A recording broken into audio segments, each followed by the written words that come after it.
Shalom, jemaat yang dikasihi Tuhan. Puji nama Tuhan. Sepanjang kehidupan hari ini kita bersama-sama umat Muslim beribadah bersama-sama mencari Tuhan. Saudara kita merayakan hari besar mereka, dan kita juga merayakan hari besar kita, yaitu mengingat kembali kenaikan Tuhan di surga. Satu hal, ketika kita mencari Tuhan dengan sungguh-sungguh, maka kita akan dapat menemukan Tuhan dalam kehidupan kita. Saya undang Bapak Ibu Saudara bangkit berdiri. Mari kita akan pujikan Allah yang kudus. Yesus Tuhan ditinggikan.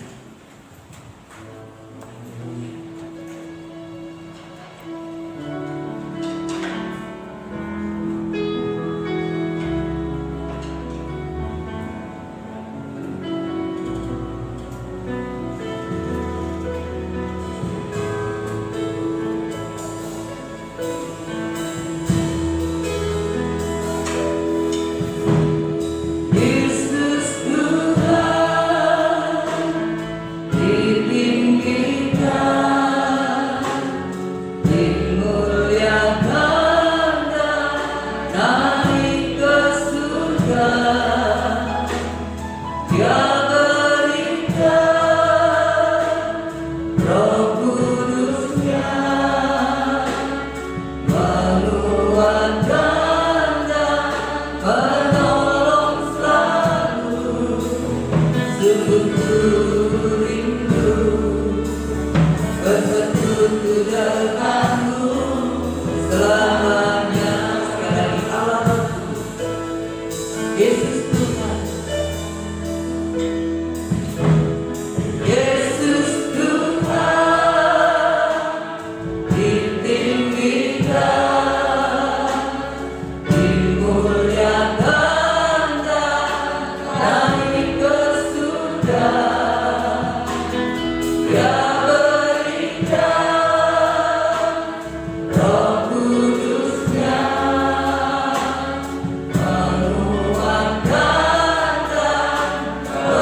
Mari kita berikan hati kita yang kita kepadanya. Haleluya. Haleluya. Haleluya.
Hati kami melimpah dengan ucapan syukur pagi hari ini Tuhan.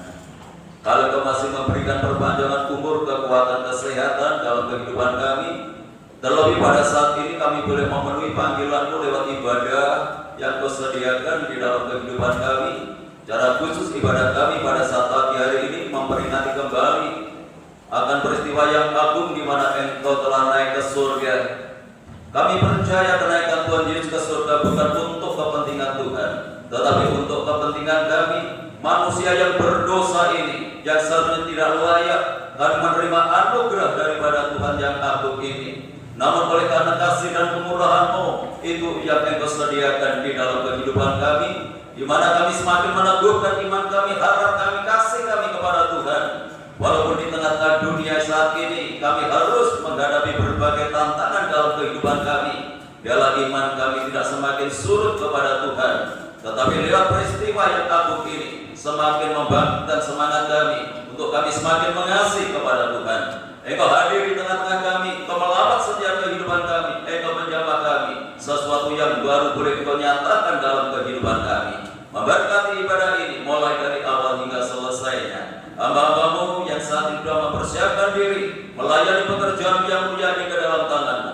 Baik leader, singer, pemain musik, ketua RCB yang menaikkan doa, yang bacakan khotbah gereja, maupun hamba-Mu yang akan menyampaikan kebenaran firman-Mu.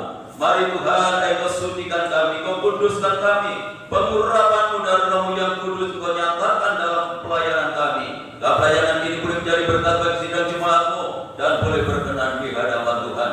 Saudara-saudara kami yang lainnya saat ini mungkin masih dalam perjalanan untuk menuju ke tempat ini, Tuhan jaga, lindungi, sertai mereka semuanya. Segera tiba di tempat ini bersama kami untuk memuliakan Tuhan. Dalam pekerjaan kuasa kegelapan yang ingin mencoba mengganggu jalannya ibadah ini, kami menyatukan hati bersama jemaat untuk memanggil nama-Mu, yaitu di dalam nama Tuhan Yesus Kristus. Dalam kuasa-kuasa yang bukan dari Allah dalam bentuk apapun, kami tolak dan patahkan kuasanya di dalam nama Yesus. Darah Yesus berkuasa. Di dalam Roh-Mu yang kudus menguasai tempat ini, menguasai hati dan pikiran kami, jika berkat ibadah ini seutuhnya boleh menjadi bagian di dalam kehidupan kami. Tuhan berkati tiap gereja-gereja-Mu yang saat ini dan mengadakan ibadah yang sama seperti kami lakukan. Bagaimana Tuhan memberkati kami, Tuhan memberkati mereka semuanya, agar nama Tuhan dipermuliakan. Hanya di dalam nama Tuhan Yesus Kristus Kepala Gereja, kami serahkan segala doa kami buka ibadah kami pagi hari ini, dan yang siap untuk memuliakan Tuhan. Mari bersama kita katakan amin. Amin. Silakan duduk kembali Bapak Ibu yang kasih Tuhan. Hari ini adalah saat momen yang juga penting, di mana kenaikan Kristus memberikan kita satu keyakinan bahwa kita di satu saat kemah kita dibongkar, Tuhan sudah menyediakan yang terbaik, itulah kerajaan surga. Dan ketika kita punya keyakinan ini, maka firman Tuhan katakan jangan gelisah dan gentar hatinya.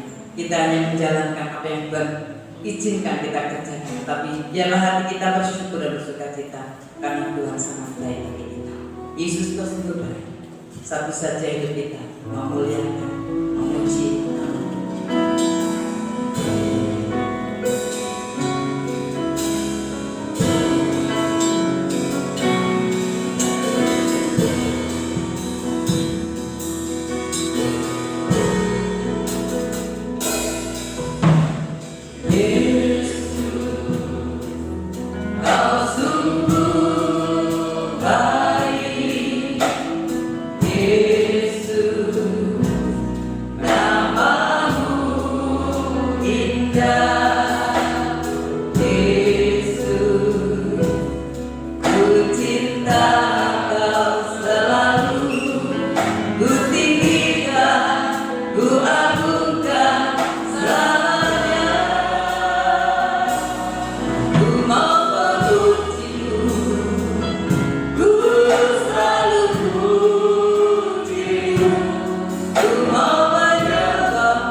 Tuhan tidak pernah tinggalkan kita. Tuhan senantiasa bersama dengan kita, memberikan kekuatan, penghiburan. Haleluya.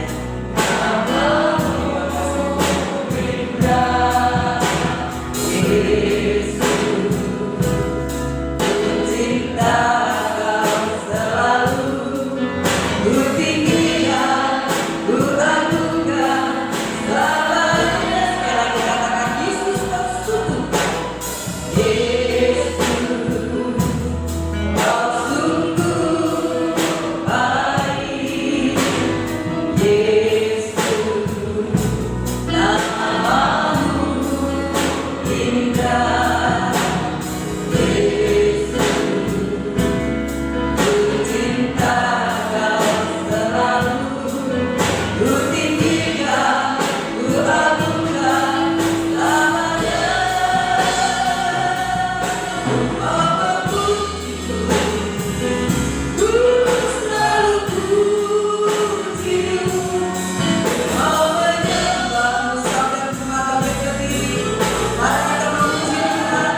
sebuah kehidupan bersyukur dan bersukacita adalah ketika mata kita hanya tertuju pada Tuhan dan segenap hidup kita untuk Tuhan. Karena setiap hari sesungguhnya Tuhan berikan kita kemenangan demi kemenangan. Kita pujikan kemenangan bersama dengan Yesus Tuhan yang buat kita jadi orang yang bersyukur dan bersukacita.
Kemenangan atas segala setan. Ada setan nggak?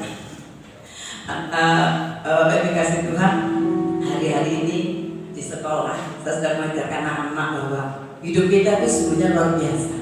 Karena kita semua disebut anak-anak Allah. Anak-anak Allah itu punya satu ciri saja yang harus kita terapkan sehari adalah membawa damai. Ya, jadi hidup kita harus membawa damai. Dimanapun kita harus mau berdamai. Pertama dengan suami istri berdamai, dengan keluarga, anak dan teman-teman semua berdamai. Bisa nggak kita berdamai? Tapi kalau kita suka bertengkar, itu tadi anak, bukan anak Allah, tapi anak yang lain. Untuk itu mari kita membawa kemenangan, karena ketika dia naik ke surga, memberikan kita kemenangan. Kita diingatkan bahwa kita tumbuh di surgawi, kerajaan surga tetap berbeda. Sehingga yang kita jalani hari-hari ini adalah hanya satu, menyenangkan hati Tuhan. Punya satu ciri saja sebagai pemenang, yaitu membawa damai bagi semua orang. Puji Tuhan, ada pertemuan di udara. Karena inilah tujuan kita, kesukaan surga yang luar biasa.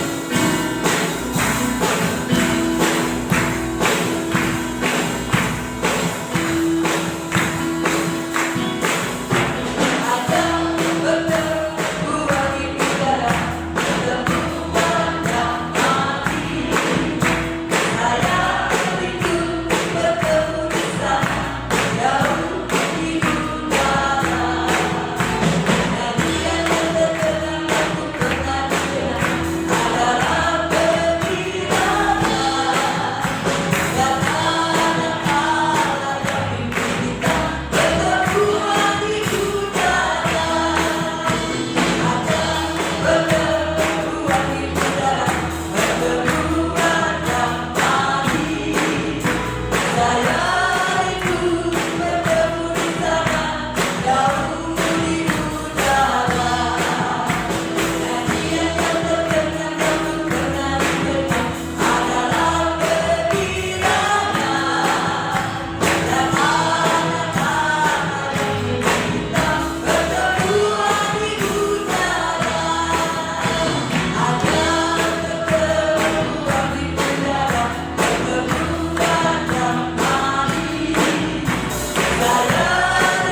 Tuhan Yesus sudah mempersiapkan segalanya bagi kita.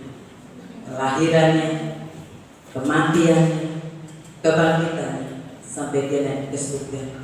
Itu untuk kita, supaya kehidupan kita tidak pernah sendiri. Karena Tuhan tahu ciptaannya, kita adalah debu, kita lemah dan tidak berdaya ketika menghadapi persoalan-persoalan kehidupan kita. Untuk itu Tuhan harus naik ke surga secara jasmani. Kalau Tuhan tidak naik ke surga, kita orang yang kecewa karena kita tidak pernah bertemu, karena dia ada di sana, di daerah yang lain. Tapi dengan Tuhan Yesus naik ke surga, maka dia berikan rohnya yang luar biasa, roh yang tidak terbatas, yang akan menolong, menghibur, menguatkan kehidupan kita. Kalau hari ini saya dan saudara mampu berdiri dan bertahan dalam segala keadaan dan situasi, itu adalah karena karya Roh Kudus. Rohmu yang hidup menghibur. Inilah yang Tuhan janjikan bagi kita. Ketika dia naik ke surga, dia tidak pernah meninggalkan kita sebagai yatim piatu di penyertaan senantiasa bagi saya dan saya.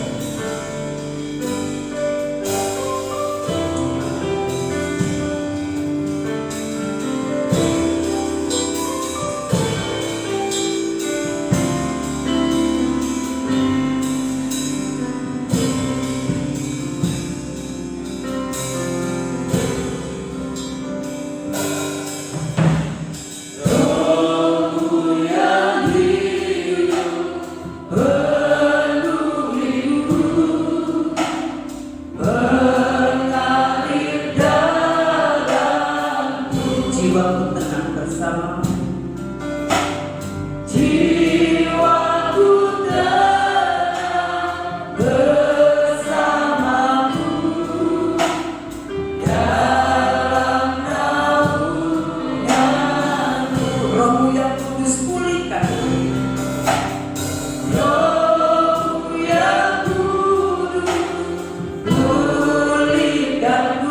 Engkau damaiku, Engkaulah damaiku.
kami mengembara sendiri.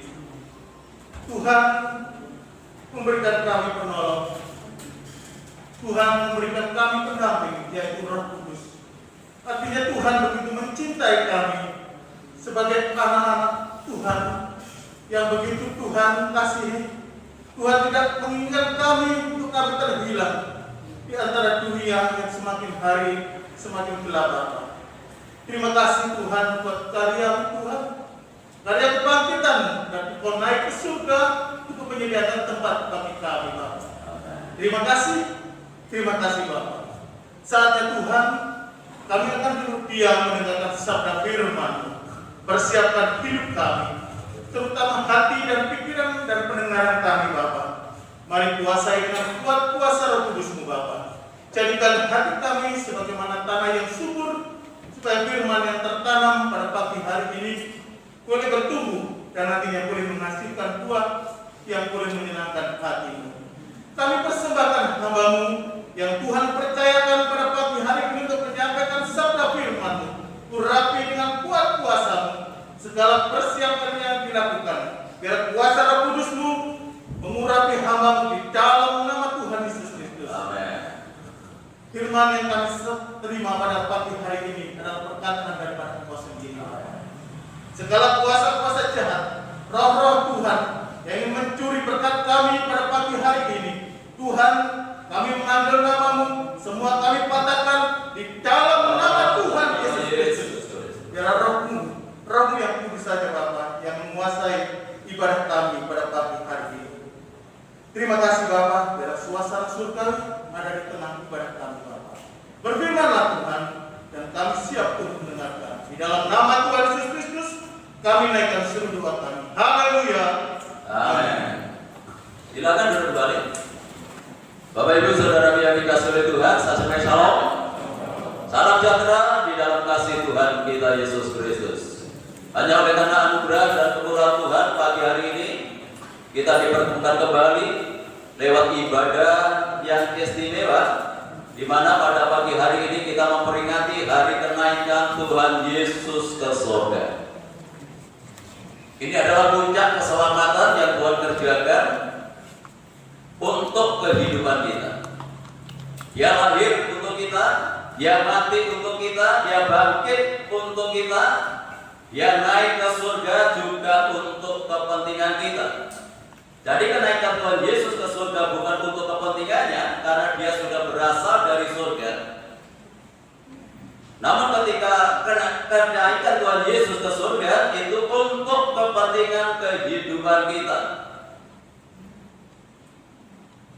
Mengapa Tuhan Yesus naik ke surga? Firman Tuhan katakan, langit dan bumi yang kita tempati saat ini akan berlalu. Langit dan bumi yang ada saat ini akan lenyap dengan segala isinya. Kalau langit dan bumi yang ada saat ini akan berlalu, langit dan bumi yang ada saat ini akan lenyap, loh kita mau kemana? Nah, untuk itu Tuhan Yesus menyediakan tempat di dalam kehidupan kita. Ini satu kepastian, bahwa langit dan bumi yang ada saat ini akan lenyap. Nah, untuk itu memastikan kehidupan kita sebagai orang yang percaya kepada Tuhan, maka Tuhan menyediakan tempat bagi kehidupan kita, supaya kita bisa bersama dengan Tuhan untuk selamanya di sana. Nah, untuk itu mari kita baca di dalam Yohanes pasal 14.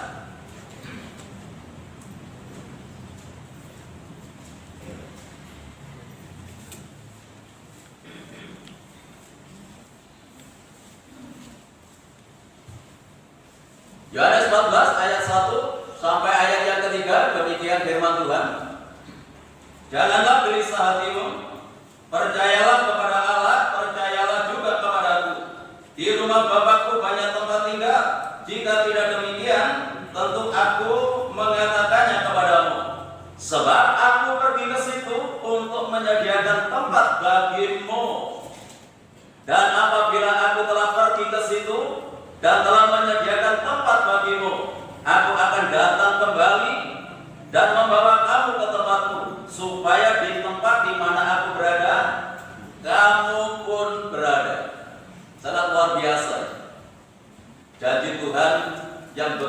surga di dalam kehidupan kita, karena Tuhan tidak ingin berpisah dengan kita. Tuhan ingin selalu bersama dengan umatnya, selalu bersama dengan miliknya. Inilah hatinya Tuhan. Dan ini biarlah menjadi hati kita pagi hari ini. Kita terus bersama dengan Tuhan. Walaupun sementara waktu kita ada di dalam dunia ini, namun biarlah hati kita tetap bersama dengan Tuhan. Sampai nanti kita akan bersama dengan Tuhan dan tidak ada pemisahan lagi. Terpujilah nama daripada Tuhan. Kapan kita bersama dengan Tuhan? Menempati tempat yang disediakan oleh Tuhan ketika Tuhan Yesus datang kembali. Perlu kita ketahui kedatangan Tuhan bisa secara pribadi, kedatangan Tuhan bisa secara massal. Kedatangannya pribadi menjemput kehidupan kita lewat proses kematian. Itu kedatangan Tuhan secara pribadi. Jadi tiap-tiap pribadi, kalau kita tidak diizinkan nanti ya untuk melihat menyongsong kedatangan Tuhan Yesus yang kedua kali, kita harus lewat proses kematian. Kita tidak perlu takut, kita tidak perlu khawatir, tidak perlu gelisah. Firman Tuhan tadi katakan, Aku menyediakan tempat bagimu. Sangat luar biasa. Ya. Jadi kalau Tuhan hadir secara pribadi untuk menjemput kita, Tuhan sudah menyediakan tempat di dalam kehidupan kita. Jadi tempat ini sesuatu yang sangat penting dalam kehidupan kita. Tempat tinggal itu penting. Ketika kita ada di dalam dunia ini, semua membutuhkan tempat tinggal yang permanen. Tetapi perlu kita ketahui, tempat tinggal kita di dalam dunia ini bukan tempat tinggal yang permanen, karena sekali saat akan kita tinggalkan. Lebih daripada itu, Tuhan menyediakan tempat yang permanen, di mana kita tidak akan pernah tinggalkan tempat itu bersama dengan Tuhan, karena tempat itu adalah tempat yang abadi. Ya, terpujilah nama daripada Tuhan. Dan kenaikan Tuhan Yesus ke surga ini membuktikan bahwa surga itu ada.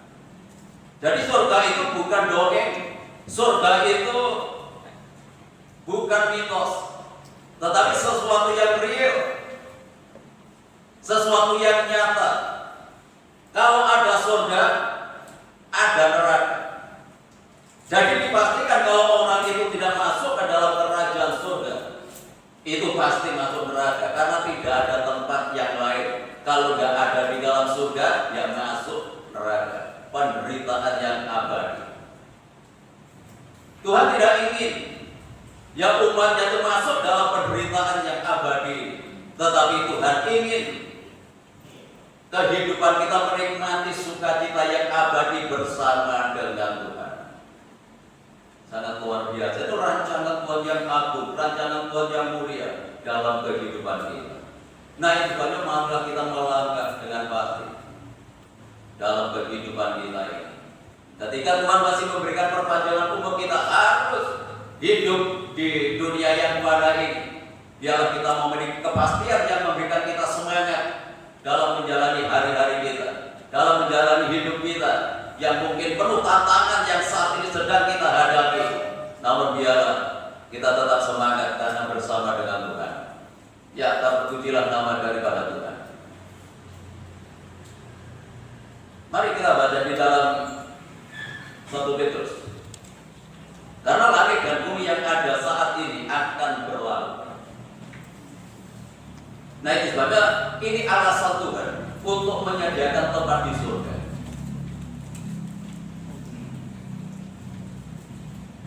Petrus pasal yang ketiga.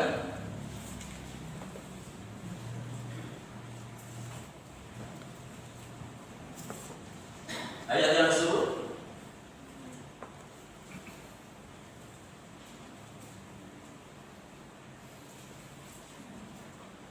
Tetapi hari Tuhan akan tiba seperti pencuri.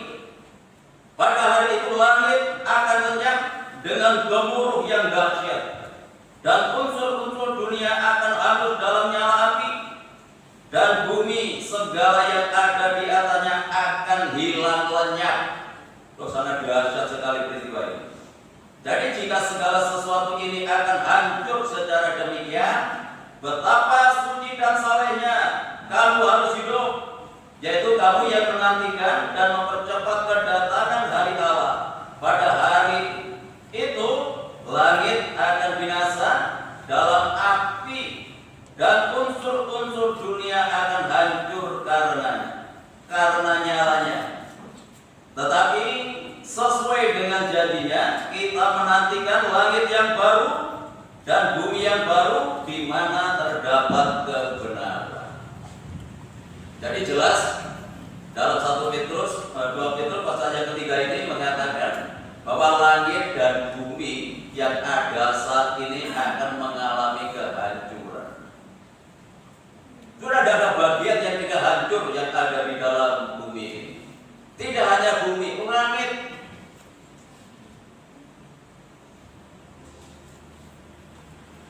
Itu pun juga akan mengalami kehancuran.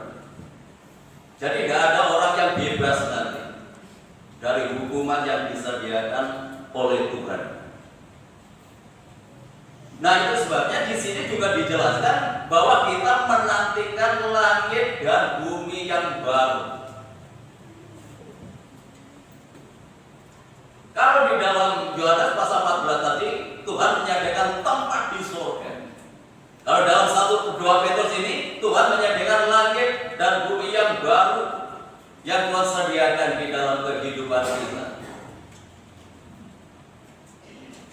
Jadi bukan langit dan bumi yang ada sekarang ini akan mengalami kehancuran, akan hilang lenyap. Ini rencana Tuhan yang tidak bisa kita pahami secara akal kita. Karena akal kita terbatas. Mungkin saudara bertanya, langit dan bumi sekarang ini mau ditempatkan di mana? Kalau itu lenyap, itu keterbatasan pemikiran kita. Hal ini tidak masuk akal kita. Begitu agungnya rencana Tuhan, begitu mulianya hikmatnya Tuhan. Nah, sebabnya kita hanya perlu meyakini akan kebenaran ini. Tuhan akan menyediakan langit dan bumi yang baru dalam kehidupan kita. Lalu siapa yang boleh masuk ke sana? Ini sama dengan kerajaan saudara. Ini kalau dalam Yohanes pasal 14, Tuhan menyediakan tempat bagi orang percaya. Orang percaya yang seperti apa? Karena kualitas iman orang percaya itu berbeda-beda satu dengan yang lain. Ya. Kalau di dalam 2 Petrus pasal 3 ini di sana tadi dijelaskan, ya, kalau Tuhan Yesus itu menyediakan langit dan bumi yang baru bagi kehidupan kita, betapa suci dan salehnya kamu harus hidup.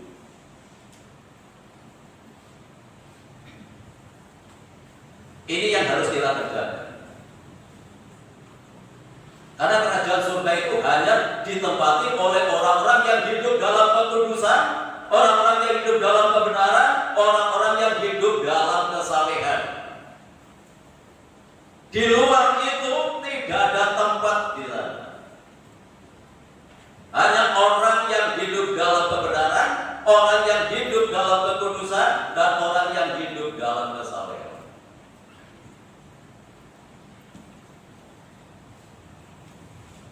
Ya memang dasarnya semuanya iman. Bukan kebenaran kita sendiri, bukan kekudusan atau kesalehan kita sendiri, tetapi kesalehan, kekudusan yang datangnya dari Tuhan. Kita harus lewat proses ini. Kita menyadari bahwa kita itu adalah manusia yang berdosa, yang seharusnya tidak layak untuk menempati tempat yang mulia ini. Tempat itu hanya terdapat kebenaran. Artinya hanya orang-orang yang benar yang menempati tempat yang mulia yang Tuhan sediakan di dalam kehidupan kita. Jadi orang yang tidak hidup dalam kebenaran tidak ada tempat di sana. Walaupun kita orang yang percaya kepada Tuhan, seharusnya Orang yang percaya kepada Tuhan itu adalah orang yang hidup di dalam kebenaran. Kan seringkali saya katakan, kita ini disebut Kristen. Kenapa disebut Kristen? Karena kita mengikuti Kristus. Jadi jangan kita menggampangkan untuk masuk ke dalam kerajaan Allah hanya berlandaskan iman. Lah iman yang seperti apa? Karena ada iman yang mati, ada iman yang hidup. Iman yang mati itu iman yang tidak disertai dengan tindakan. Tetapi iman yang hidup adalah iman yang disertai dengan ketaatan akan firman Tuhan. Contohnya seperti Abraham. Abraham itu disebut bapak orang percaya. Dia enggak dibenarkan itu bukan hanya sebatas imannya, tetapi iman yang disertai dengan perbuatannya. Ketika dia harus keluar dari Ur Kasdim, di mana dia di sana sudah nampan hidupnya, sudah enak hidupnya. Lalu firman Tuhan katakan, Abraham, kamu harus tinggalkan sana keluargamu, tanah kelahiranmu. Kamu harus keluar dari sana. Pokoknya hanya keluar. Tuhan, Abraham tidak bertanya kemana Tuhan. Abraham tidak pernah tanya kepada Tuhan kemana dia harus pergi, tetapi dia hanya percaya dan bertindak sesuai dengan imannya. Dia tinggalkan tempat itu tanpa dia bertanya kepada Tuhan tempatnya di mana dia harus keluar. Iman yang disertai dengan tindakan. Ketika dia punya anak satu-satunya yang bernama Ishak, dia harus persembahkan kepada Tuhan. Loh, ini ujian yang terbesar dalam kehidupannya. Kenapa Tuhan tidak meminta hartanya, tidak meminta kekayaan? Ini kan anak yang paling dikasihi oleh Abraham, karena anak perjanjian. Dipergumulkan selama 25 tahun ketika Tuhan itu berjanji. Tuhan berjanji ketika itu Abraham umurnya 75 tahun dan Sarah 65 tahun. Dan janji itu tergenapi, Abraham umur 100 tahun, Sarah 90 tahun. 90 tahun bisa melahirkan tanpa operasi, tanpa sesar. Yaitu khusus untuk Sarah. Jadi saudara jangan mengatakan, Sarah saja 90 tahun bisa melahirkan, aku sudah 84 tahun, berarti saya masih bisa melahirkan. Kalau untuk saudara enggak. Secara medis saja ya, usia 40 tahun untuk wanita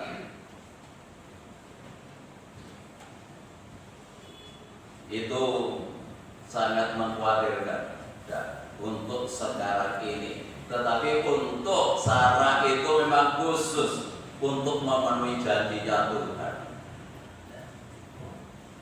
Ya, terpujilah nama daripada Tuhan.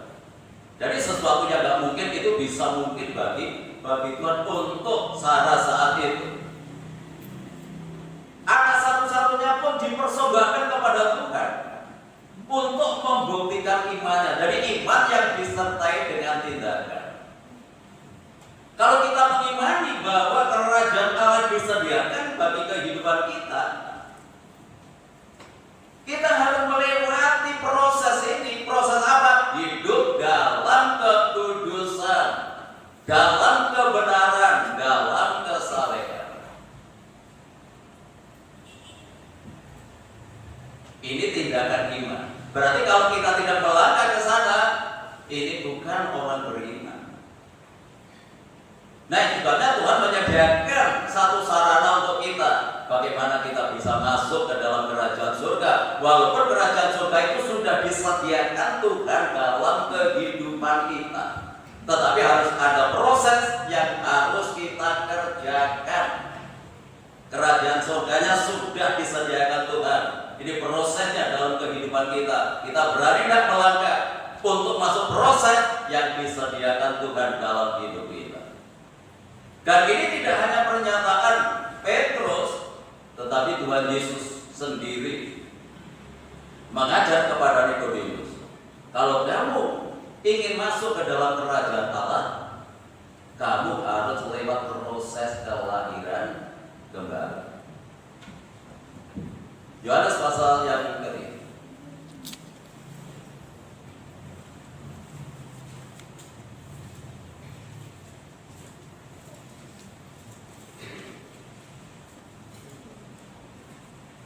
Itu Yohanes pasal yang ketiga.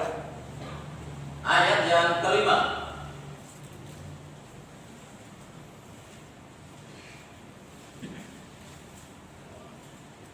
Jawab Yesus, aku berkata kepadamu, sesungguhnya jika seorang tidak dilahirkan dari air dan roh, ia tidak dapat masuk ke dalam kerajaan Allah.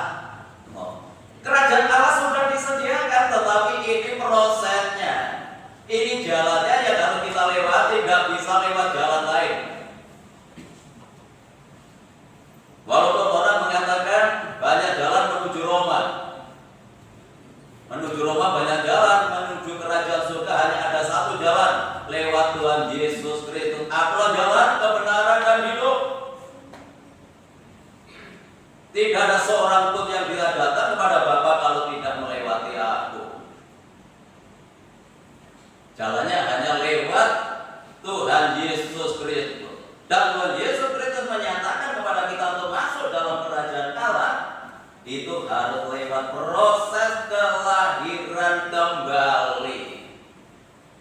Ya. Jadi kita harus dilahirkan kembali dari air dan roh. Ini prosesnya. Ini yang harus kita lewati.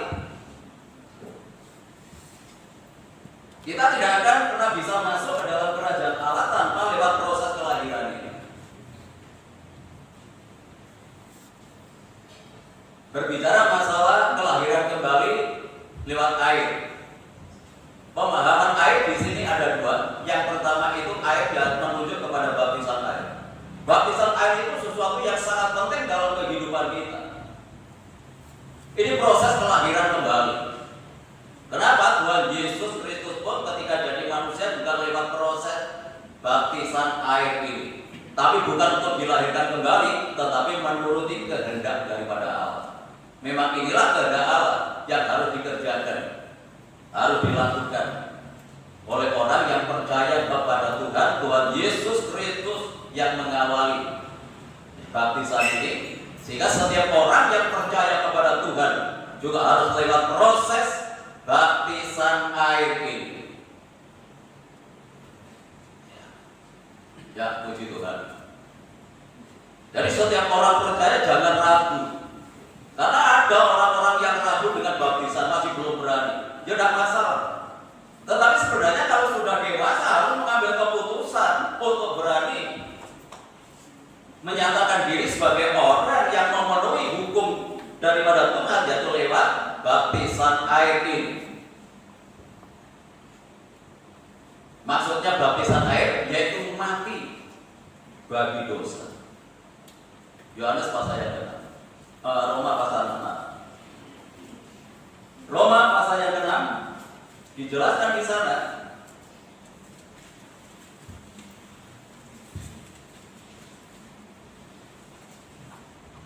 Ayat 3 dan ayat 4. Atau tidak tahukah kamu bahwa kita semua yang telah dibaptis dalam Kristus telah dibaptis dalam kematiannya? Dengan demikian kita telah dikuburkan bersama dengan Dia oleh baptisan dalam kematian, supaya sama seperti Kristus telah dibangkitkan dari antara orang mati oleh kemuliaan Bapa, demikian juga kita akan hidup dalam hidup yang baru. Itu sebabnya Yohanes tadi menuliskan di sana kita harus dilahirkan kembali. Pakai istilah dilahirkan kembali atau hidup yang baru kalau dalam Roma itu.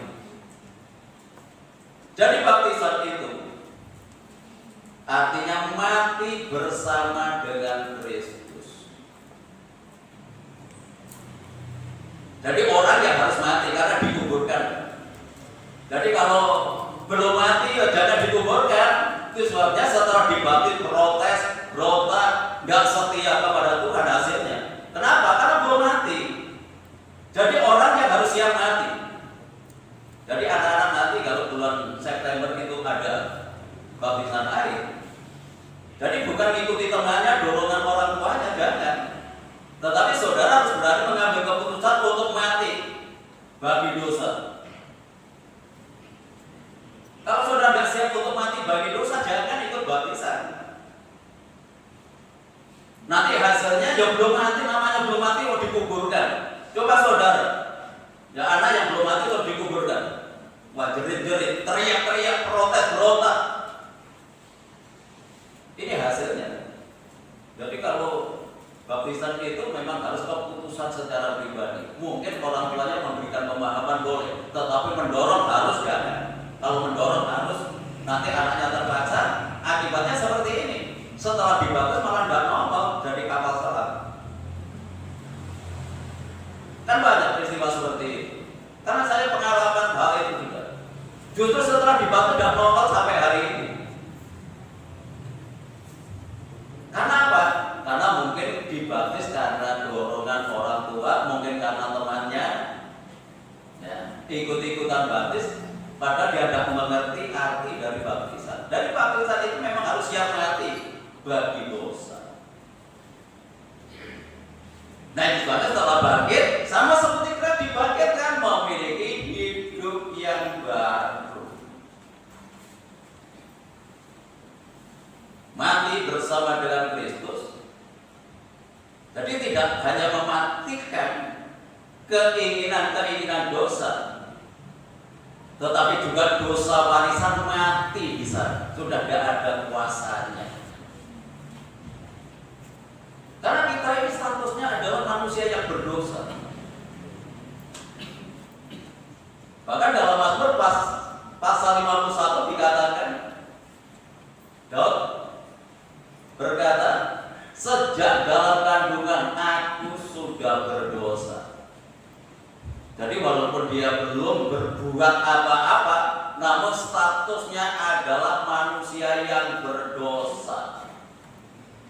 Nah, itu sebabnya lewat proses baptisan ini dimatikan kuasa dosa keturunan ini. Kita memiliki hidup yang baru. Tidak lagi hidup untuk dirinya sendiri, untuk kepentingannya sendiri, tetapi hidup bagi Allah, hidup bagi Tuhan, karena disebut memiliki hidup yang baru. Itu luar biasa ya. Itu harusnya dalam kehidupan kita. Jadi setelah dibaptis harus ada wujud yang nyata. Bagaimana dia menunjukkan hidup yang baru. Kalau tidak dapat menunjukkan hidup yang baru, itu tidak bangkit, namanya mati untuk selamanya. Kalau mati selamanya tidak mungkin bangkit naik ke surga. Prosesnya Tuhan Yesus lahir, mati, bangkit, naik ke surga. Kalau anak Tuhan dilahirkan kembali, tapi tidak mati bersama dengan Kristus, tapi tidak bangkit, tidak mungkin bisa naik ke surga.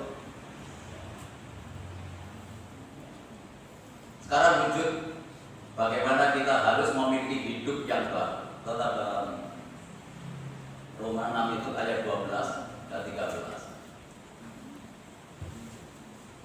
Ini hidup yang baru.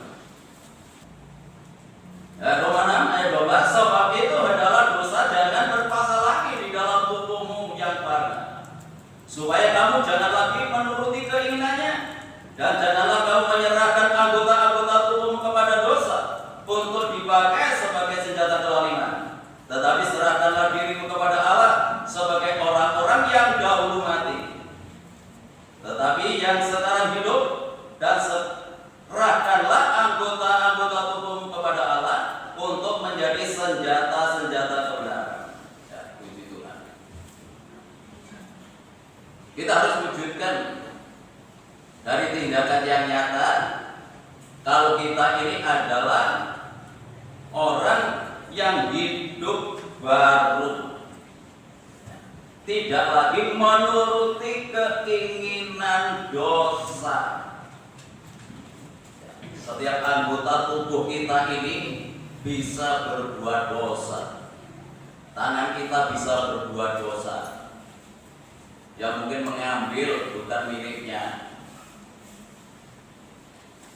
menampar mungkin menampar istri, menampar anak, atau menampar orang lain, karena tangan kita sudah berurusan dengan dosa. Itu masih menuruti keinginan. Padahal tangan ini bukan untuk mengambil diri orang lain, bukan untuk menampar, tetapi untuk memberi. Itu hidup yang baru. Kalau dunia seperti itu harus berubah. Kalau tidak berubah, ya jangan berharap untuk masuk dalam kerajaan Allah. Karena kita belum bisa mewujudkan hidup yang baru. Itu hanya bagian tangan. Belum mulut kita. Kalau saya mengatakan bibir kok tidak cocok, ya kalau mulut kok untuk kasar, ya apa yang lebih halus sudah tidak ada. Bahasa Indonesia yang lebih halus dari mulut kan tidak ada. Kalau saya bilang tutup, nah itu bukan bahasa Indonesia. Malah anak-anak tidak mengerti malah. Oh, dipikir foto kan? Ya, dipikir foto. Tutup itu mulut. Mulut kita ini bukan untuk mencaci maki. Orang hidup baru tidak seperti itu. Bukan untuk mencaci maki, bukan untuk merasani, bukan buat gosip, bukan untuk menjelekan orang. Kalau masih kita gunakan seperti itu, harus diperbarui.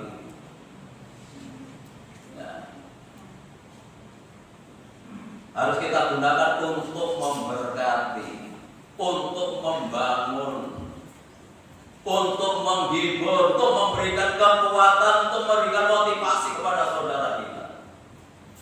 Itu hidup yang baru. Jadi kalau kita masih menggunakan mulut kita ini untuk mencaci orang, rasani orang, menjelekan orang, itu belum hidup yang baru. Harus diperbarui lagi. Supaya betul-betul nyata pembaruan dari Tuhan itu dalam hidup kita. Ya, terpujilah nama daripada Tuhan. Kolose pasal 3. Kolose pasal 3 ayat yang ke-8.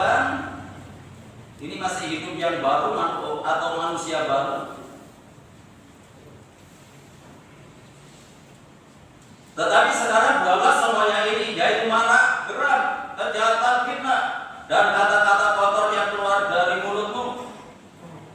Jangan lagi kamu saling mendustai, karena kamu telah menanggalkan manusia lama serta kelakuannya, dan telah mengenakan manusia baru yang terus-menerus diperbarui untuk memperoleh pengetahuan yang benar menurut gambar kaliknya. Puji Tuhan. Dijelaskan, di sana dirinci bagaimana hidup yang lama itu. Kalau kita masih memiliki sifat pemarah, marah itu boleh, bukan tidak boleh marah itu. Tetapi marah yang ada alasan yang tepat. Kalau orang kadang-kadang marah tidak ada alasannya, yang repot. Pokoknya marah. Apalagi pemarah, sedikit-sedikit marah, sedikit-sedikit marah, itu harus berubah. Kurang asin marah, kepedesan marah, kopinya telat marah, itu harus berubah. Itu namanya pemarah.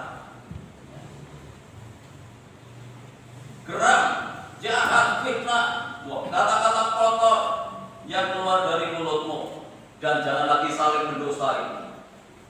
Itu hidup yang lama. Jadi sudah tidak ada dusta di antara kita. Ya. Harus hidup dalam kebenaran, hidup dalam kejujuran. Ya, puji Tuhan. Jangan sampai hal ini masih nyata dalam hidup kita. Harus kita tinggalkan. Ini cara hidup yang lama. Mari kita mengenakan hidup yang baru. setelah kita diproses lewat baptisan air. Ya mungkin kita sudah puluhan tahun dibaptis, tetapi bisa tidak mewujudkan hidup yang baru? Baptis ulang itu tidak ada. Kita harus berubah. Nah, bagaimana pembaharuannya? Setelah kita dibaptis, kok masih saja lewat firman Tuhan. Air yang kedua menunjuk firman Tuhan. Ini yang mengerjakan kita terus-menerus. Tidak ada baptisan ulang. Baptisan ulang tidak ada. Jadi kalau belum memiliki kehidupan yang baru, dikuduskan, disucikan lewat firman Tuhan.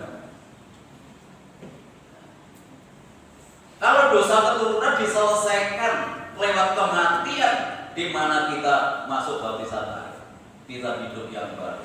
Status kita bukan manusia berdosa, tetapi orang-orang yang hidup dalam kebenaran. Status kita sudah berubah ketika kita masuk dalam baptisan air. Jadi air yang kedua menunjuk firman Tuhan yang menyucikan dosa perbuatan. Walaupun kita sudah dibaptis, seringkali ini menjadi sandungan kita.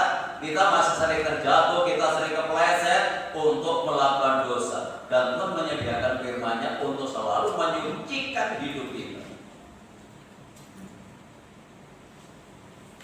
Lewat firman Tuhan, ini dosa perbuatan. Efesus pasal yang kelima. Jadi selain air itu menunjuk kepada baptisan air, yang kedua yaitu menunjuk kepada firman Tuhan. Ini sarana yang Tuhan sediakan dalam kehidupan kita untuk menguduskan kita, membuat kita ini menjadi kudus, membuat kita menjadi saleh, membuat kita menjadi benar, supaya kita layak masuk dalam kerajaannya. Ayat yang ke-26. Untuk menguduskannya sesudah ia menyucikannya dengan memandikannya dengan air dan firman. Ya, jelas sana katakan supaya dengan demikian ia menempatkan jemaat di hadapan dirinya dengan cemerlang tanpa cacat atau keruk atau yang serupa itu, tetapi supaya jemaat kudus dan tidak bercela. Ada dua sarana tadi, lewat baptisan air, yang kedua lewat firman Tuhan. Firman Tuhan yang digambarkan dengan air. Untuk menyucikan, memandikan, membersihkan, itu memang fungsinya air. Fungsinya air itu untuk menyucikan. Dan penyucian lewat air firman Tuhan itu terus menerus. Karena disamakan dengan orang yang mandi. Saudara tidak mandi kan? Saya yakin semua mandi, tidak ada yang tidak mandi. Setelah mandi pun juga pasti disemprot prus sesuai harus, ya. Buat tetangganya kerasan. Ya puji Tuhan. Kita sudah mandi pagi. Nanti sore pasti mandi lagi. Dan itu dilakukan terus menerus. Walaupun kita bolak-balik mandi, tetap bolak.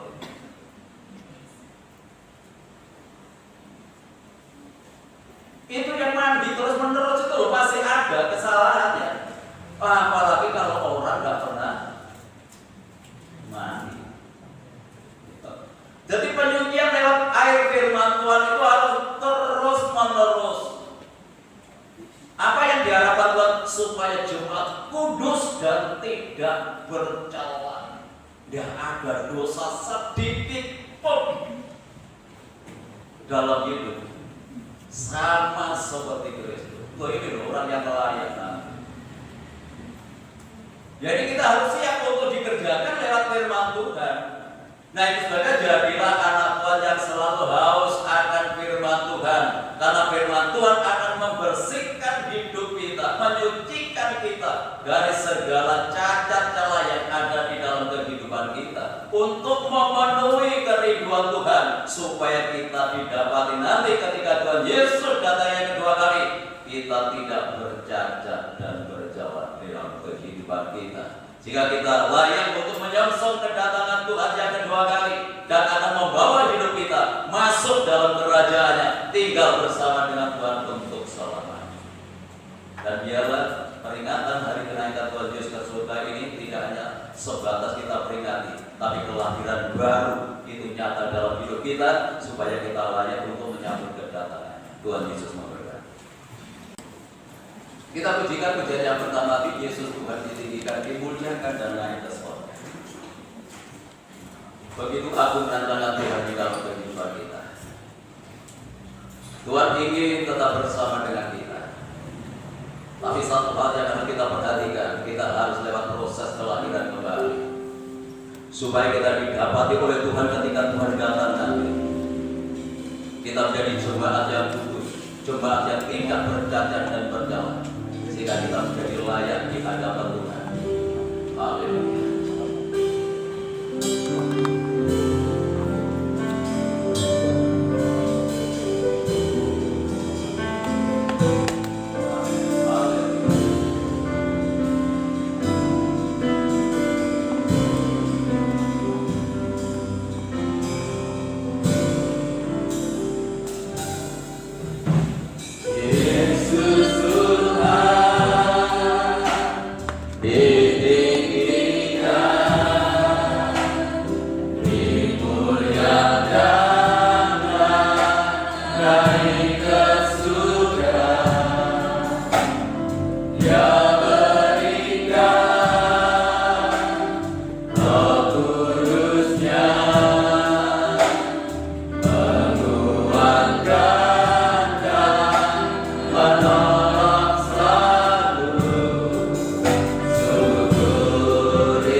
Inilah kami Tuhan,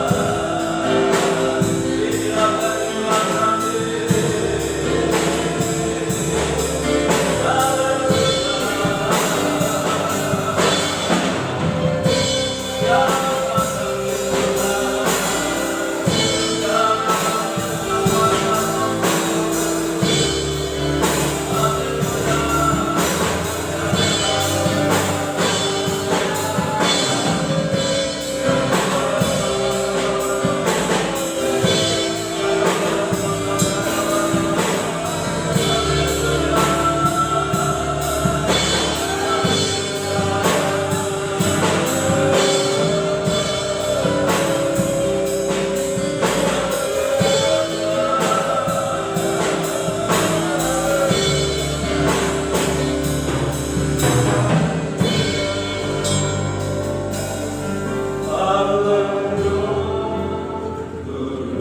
Saya dan Bapak berdoa, kita berdoa. Pemimpin kita dalam doa.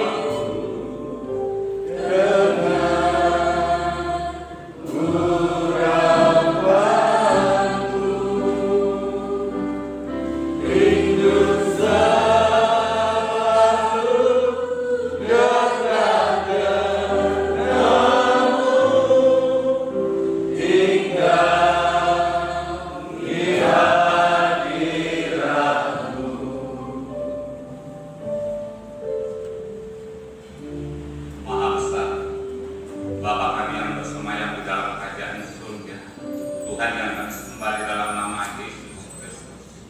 Puji dan sembah syukur kami naikkan ke hadirat Bapa. Oleh karena anugerah dan kasih Bapa, di dalam kesempatan yang indah pada pagi hari ini Tuhan, kami boleh menerima kebenaran firman yang senantiasa menerangi di dalam setiap kehidupan kami. Tuhan, kami menyadari kami adalah umat-Mu yang berdosa, tetapi firman-Mu senantiasa menyucikan di dalam setiap kehidupan kami, untuk kami dapat menuju kepada jalan kebenaran, yaitu di dalam Yesus Kristus. Terima kasih Bapa atas firman, sumber besar karya-Mu Tuhan. Oh, yang sangat ini Kau telah naik ke surga untuk menyediakan tempat bagi kami umat-Mu Tuhan, yang senantiasa, oh haleluya, pada hari ini kami boleh bersuka cita. Kami boleh memuliakan nama-Mu, Allah yang hidup, yang kami sembah di dalam nama Yesus, yang sangat mengasihi di dalam setiap kehidupan kami. Terima kasih Bapak, kami mengucap syukur, terima kasih. Tanamkan dalam firman dalam setiap hati kami, supaya kami boleh menjadi pelaku-pelaku firman. Hari demi hari, kehidupan kami senantiasa diperbaharui oleh kuasa Roh Kudus yang membawa kami untuk hidup di dalam jalan kebenaran. Terima kasih Bapa. Kami mengucap syukur atas segala berkat kebenaran firman-Mu yang Kau berikan kepada kami Bapa. Terima kasih Bapa. Kami serahkan hamba-Mu yang sudah banyak menaburkan benih kebenaran firman-Mu. Pakai hamba-Mu lebih jauh, Kau memberkati di dalam setiap pelayanannya, di mana hamba-Mu melayani boleh menjadi saluran berkat, sehingga kehidupan kami benar-benar boleh Tuhan.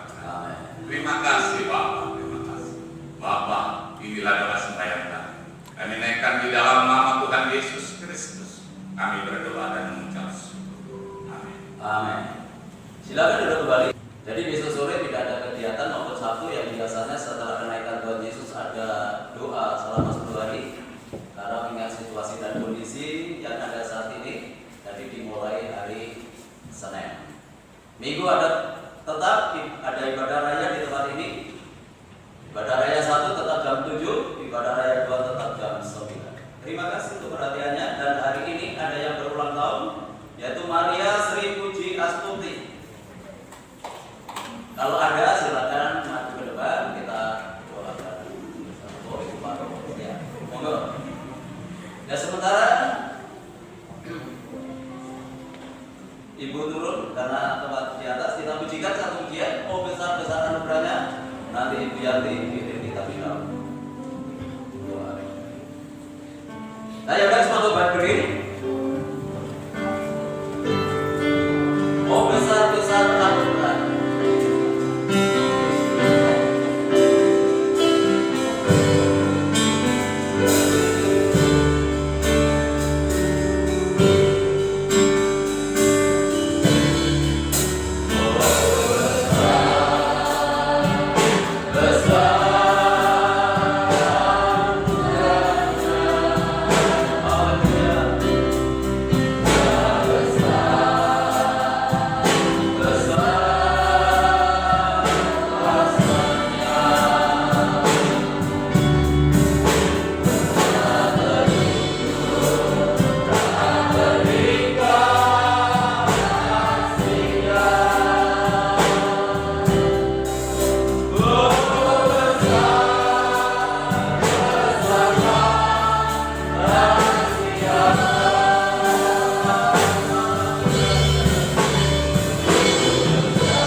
kami bersyukur dan bersukacita karena hari ini kami melihat ibu kami, Ibu Tuti. Tuhan, hari ini genap Tuhan menambahkan usia dalam ibu kami ini. Biarlah hari ini Kau turunkan berkat-Mu Tuhan, berkat kekuatan, berkat kesehatan, berkat damai sejahtera, sukacita, penghiburan yang datangnya dari Tuhan secara pribadi di bertambahnya usia hari ini Tuhan. Kau taburkan hikmat-Mu atas kehidupannya. Bahkan hati yang bersyukur dan bersukacita Kau berikan dalam hidupnya Tuhan. Meskipun mungkin banyak pergumulan yang mesti alami sebagai seorang ibu, tetapi kekuatan Allah senantiasa ada menyertai kehidupannya Tuhan. Sehingga ibu kami benar-benar bersyukur kepada Tuhan. Memberkati Bapak Karporus yang ada di luar kota, dan dapat berkati untuk jauh, dengan Kau mendekatkan hati dengan kasih-Mu ya Tuhan. Demikian juga ministrakan putra-putranya, putrinya dalam tangan-Mu. Tuhan memberkati mereka, Tuhan menolong mereka, memberikan kekuatan, kedamaian seperti ibunya pada hari ini. Engkau telah mencukupi dan melengkapi setiap kebutuhan keluarga ini, dan kami tidak pernah kekurangan sesuatu apapun, baik jasmani terlebih rohaninya. Terima kasih Tuhan, biarlah keluarga besarnya dan juga berkati. Sekali lagi Tuhan, turunkan berkat-Mu mulai hari ini dan sampai selama-lamanya di dalam nama Tuhan Yesus Kristus. Haleluya. Terima kasih Tuhan. Selanjutnya kami menyerahkan buat kesehatan Ibu Gembala yang terganggu saat ini. Demikian pula untuk Ibu Yaya, Ibu Sudarmiasin, saudara-saudara kami yang lain yang saat ini masih terganggu kondisi kesehatannya, kami serahkan semua ke dalam tangan-Mu. Mari Tuhan turunkan tangan kuasa-Mu, jamah mereka yang sakit di dalam nama Yesus Kristus. Yang sakit disembuhkan, yang sakit dipulihkan. Kuasa penuh Tuhan Yesus sanggup memberikan kesembuhan. Bapak Ibu kami yang sudah berusia lanjut, biarlah Tuhan tetap anugerahi dengan kekuatan dan kesehatan. Kelangsungan pembangunan rumah tahan parkir dalam tangan kami serahkan Tuhan, buka jalan, menyediakan semua dana yang kami perlukan, karena semuanya ini kami kerjakan hanya untuk kemuliaan Tuhan. Hamba-Hamba-Mu yang sudah melayani pekerjaan-Mu pagi hari ini, Tuhan memberkati mereka semuanya, bahkan semakin memperindah pelayanannya di hari-hari yang akan datang. Kami menyerahkan lingkungan kami, kota kami, bangsa dan negara kami ke dalam tangan-Mu. Berkati dengan ketenangan, kedamaian dan kesejahteraan Bapak Presiden bersama wakil dan jajarannya. Demikian pula pemerintahan yang ada di daerah, diberikan hikmat oleh Tuhan, diberikan kemampuan oleh Tuhan untuk membawa bangsa ini lebih baik lagi. Kami menyerahkan upaya pemerintah untuk memutus rantai penularan COVID-19 ke dalam tangan-Mu. Tuhan, Engkau memberkati dengan cara menurunkan vaksin, dan supaya setiap masyarakat sungguh-sungguh memperhatikan protokol kesehatan dalam melakukan segala aktivitasnya, supaya upaya pemerintah ini bisa berhasil dan negeri ini segera bebas dari pengaruh COVID-19. Terima kasih Tuhan, kami berdoa untuk saudara-saudara kami yang saat ini sedang merayakan Hari Raya Idul Fitri. Kiranya Tuhan juga menolong dan memberkati mereka, sukacita dari Tuhan boleh melengkapi kehidupan mereka, dan tetap dalam situasi yang aman, di situasi yang tenang, sehingga sungguh-sungguh mereka boleh menikmatinya. Terima kasih Tuhan, kami berdoa untuk Bapak-Bapak aparat keamanan yang menjaga kami selama ibadah berlangsung. Kiranya Tuhan juga memberkati mereka semuanya, memberkati tugas-tugasnya, memberkati rumah tangganya, memberkati kesehatannya.